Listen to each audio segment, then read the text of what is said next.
If you're like me, who's only 5'7" or under, you know how frustrating it can be to be surrounded by tall people who block your view. I remember several years ago, I was at Holy Name Cathedral, where my friend Mary from my home parish of St. Paschal was to receive her Christi Fidelis award. And our pastor, Father Paul Seaman, was also with us. And by the way, he's a tall guy.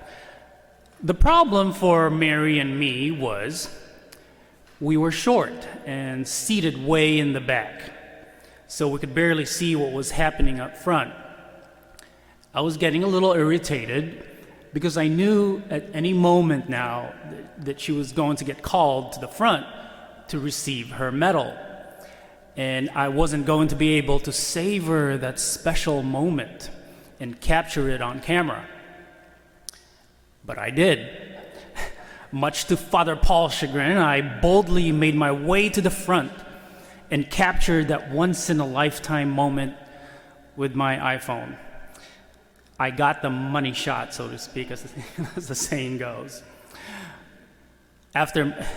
Afterwards, Mary later told me that Cardinal Supich asked her, or sort of whispered to her, who the heck I was. And she told the Cardinal, that's a seminarian who is now a priest. Here I am. In so many ways, I felt like Zacchaeus that day. I wanted to get close. I was so determined to get close in order not to miss the whole point of me being there.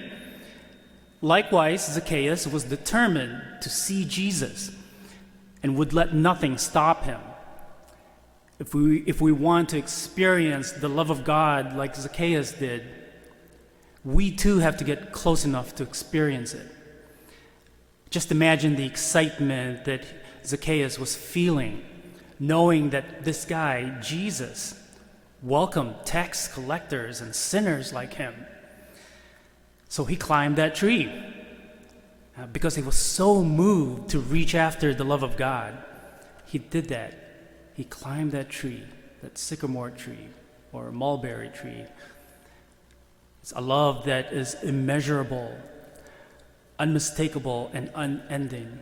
That's the love of God. And he gives this to us freely. And there's more to Zacchaeus' story than his physical limitation. This is a love story of conversion and forgiveness. Jesus saw Zacchaeus' spiritual need.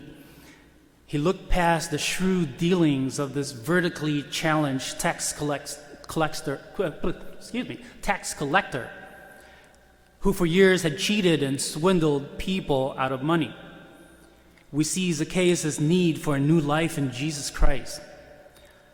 We see him taking steps to show everyone in the community that he was a changed man. He responded to Jesus in a total and complete manner by promising to give half of his goods to the poor and the other half to use to make restitution for the frauds of which he had been guilty. These were outward signs of a changed heart. Jesus teaches us through the example of Zacchaeus that we must do whatever it takes to change our life for the better. This means being open to letting Jesus transform us in every way.